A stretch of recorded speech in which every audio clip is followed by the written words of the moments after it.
when I was younger, we had horses, and our hobby was basically to hang out at a farm and ride the horses and work the horses and then clean off the horses and put them away. And that was pretty much what we did with our spare time. Now, at this farm, there was an old barn and a new barn. And you never really went into the old barn. It was kind of where the family that owned the farm kept their horses. But there was a hose hookup outside of that with a little concrete pad where we would hose down our horses after we rode them. So you would have to go into that barn to turn on the water. Now I remember the spigot had broken, so they had tied a little rope, little piece of leather around the spigot down to an adjustable wrench. And the wrench was not adjustable anymore because the water would leak out of the spigot and had rusted through the wrench to where you couldn't change the size anymore. But it didn't matter because it was locked at the right size to turn the water on and off.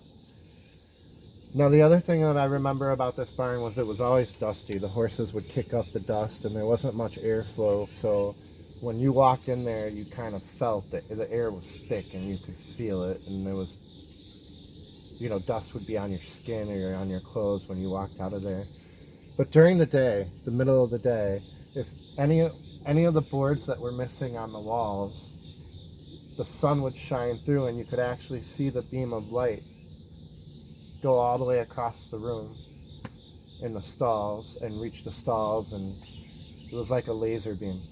Now, the south-facing door, there was a huge board about 8 to 12 feet missing.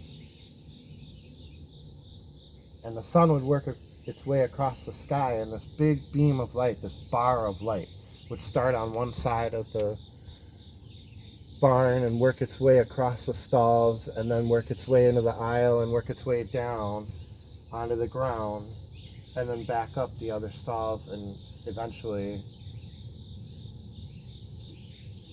go out while the sun went down. In the middle, there was an area where the water that was dripping from that faucet, that spigot, would kind of build up and then make a little trail of water across the aisle.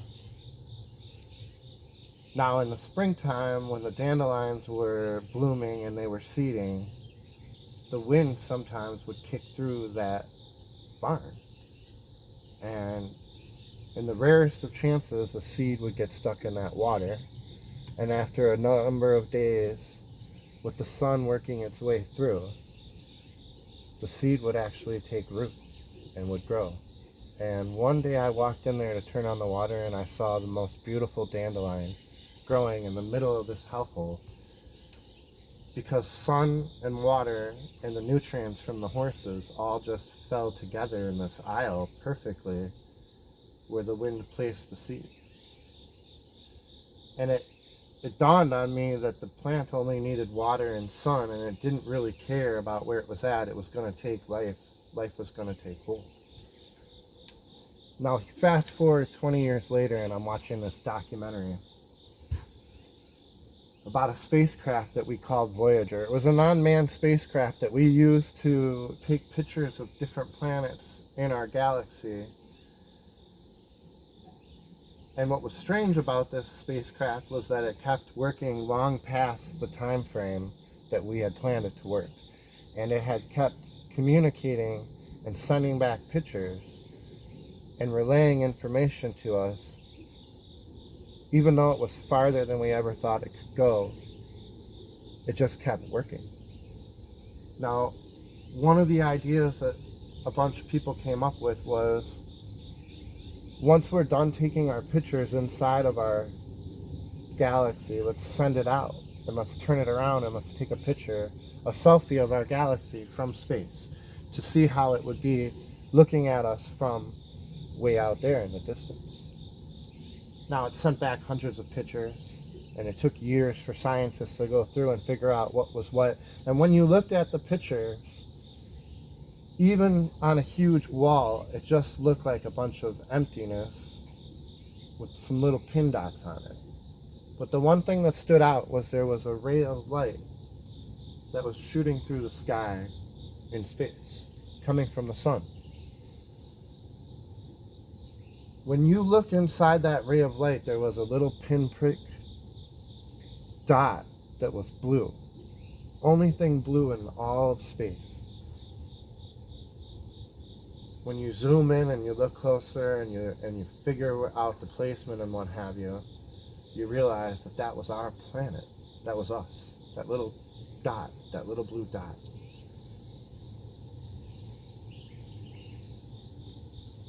And the ray of light, that little ray of light shining through space, hitting the blue dot, and us spinning around inside of that light is what makes everything grow. Our water on our planet, mixed with that ray of sun, is what makes everything possible here. And as soon as you have those two things together, life will take hold. Life took hold.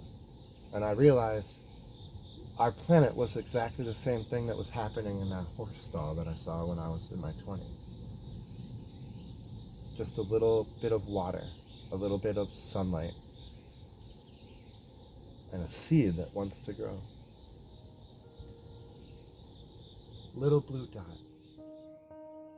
Look at that dot. That's here. That's home. That's us. On it, everyone you love, everyone you know, everyone you ever heard of, every human being who ever was, lived out their lives. The aggregate of joy and suffering, thousands of confident religions, ideologies, and economic doctrines, every hunter and forager, every hero and coward, every creator and destroyer of civilizations, every king and peasant, every young couple in love, every mother and father, hopeful child, inventor, and explorer, every teacher of morals, every corrupt politician, every superstar, every supreme leader, every saint and sinner in the history of our species has lived there, on a mote of dust suspended in a sunbeam.